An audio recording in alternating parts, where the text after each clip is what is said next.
This CPU and GPU combo is like peanut butter and jelly, macaroni and cheese, or bacon and eggs. Sorry, I skipped lunch. I was able to build this beautiful gaming PC for $300 less than what it should have cost me. What could you do with that extra cash? Today, I'll be sharing my secret with you of how I got such big discounts and what kind of performance you can expect from a PC like this. So stick around, because you might learn something new.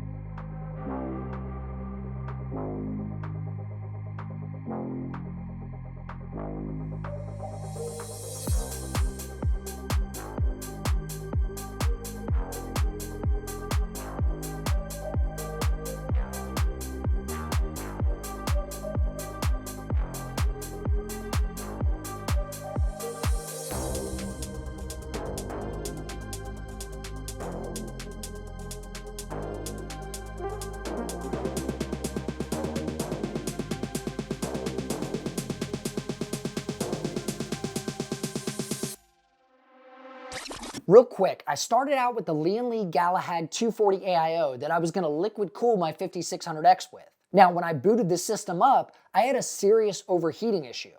So rather than fooling around with troubleshooting, I decided to hop on Amazon and I picked up this, the DeepCool LS520 in white, 520 SE, excuse me.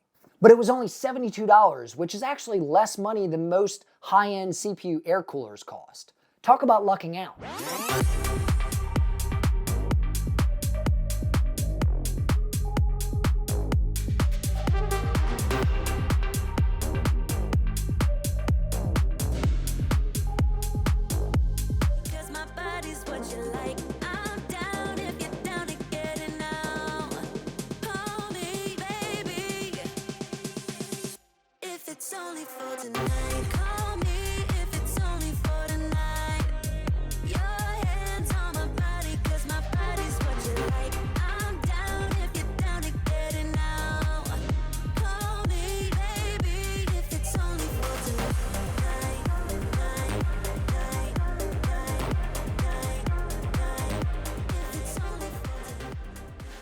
Now that the montage is done, thanks for sticking around by the way, let's go over the parts that went into this build.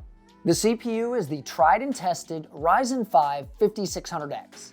This is a great AM4 CPU.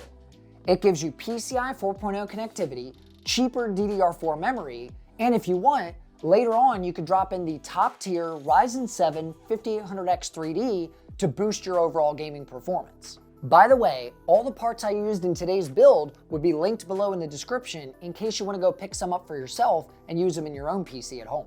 The motherboard was an obvious sell because I was designing an all-white PC build and I've never used a white PCB before. This is the ASRock B550M Pro SE, and I got it on a Black Friday sale for $75 US over on Newegg.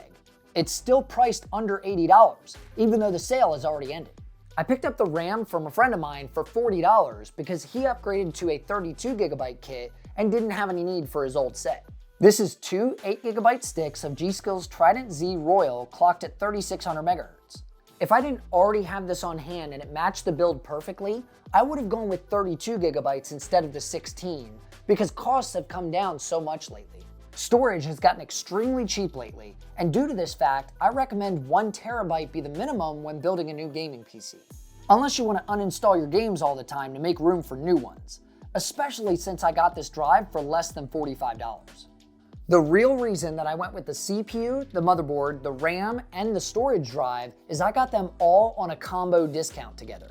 All the parts were already on sale and the combo gave another $25 discount on top of that. So I grabbed all 4 parts for $299. I decided not to use the RAM kit that came with the combo because I got a better matching kit already. But now I've got an extra for a later build. Cooling the CPU, like I said, is DeepCool's LS520 SE in white. This is my first time using this cooler, and it is great. The design, price, and performance, as you'll see in a second, are top notch. So this was an easy choice, especially after my other cooler decided to quit. Now my graphics card choice is kind of a complicated one. The RTX 3060 12GB has been one of the most popular and best-selling GPUs over the past 2 years. The price, coupled with its 12GB of VRAM buffer, make it one of the top go-tos for PC gamers. I grabbed this also on a Black Friday deal for $250. Now, I think that was Zotac's last push to get all their white RTX 3060s out the door, because since then, I haven't been able to find them anywhere. I want to put out a little disclaimer real quick. The RTX 3060 is a good card if you can get it at the right price.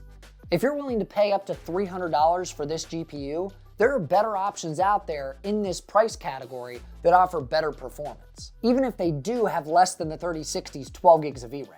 Want me to prove it? Just say so.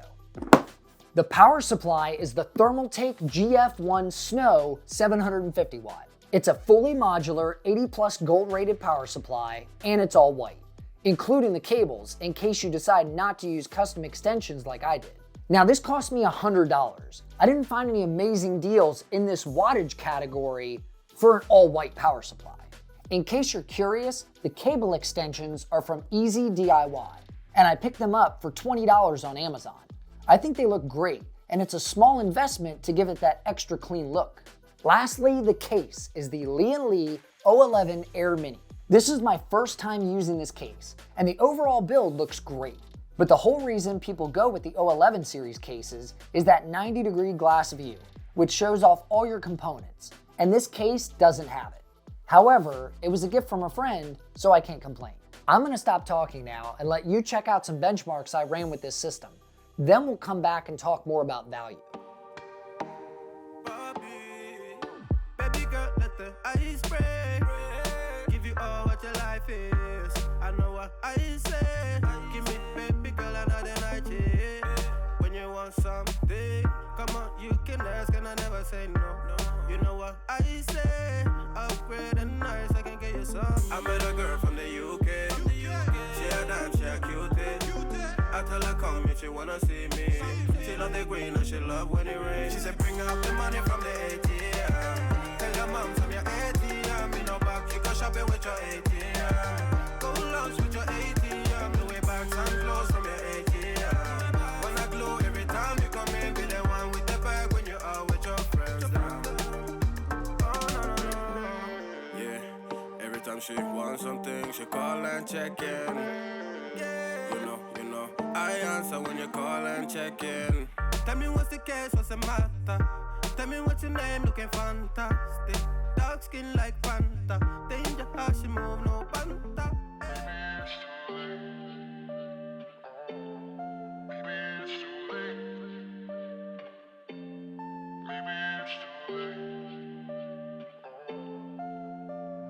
I'm so tired of these late night talks, saying things that we don't mean, that we regret in the morning. Yeah, I just wish we could open up, be a little more honest. This is getting exhausting. My total system cost before taxes but after discounts was $744.91. That is much cheaper than you can build this PC for today, because if you decide to build this system now, you're looking at a total cost of $1,051.76. And remember, some of these parts aren't even available anymore. I was able to score over $300 off the cost of this PC by simply shopping around and waiting for the right time to buy. Now, I know you probably don't shop for PC parts as much as I do, and frankly, most people don't have the time.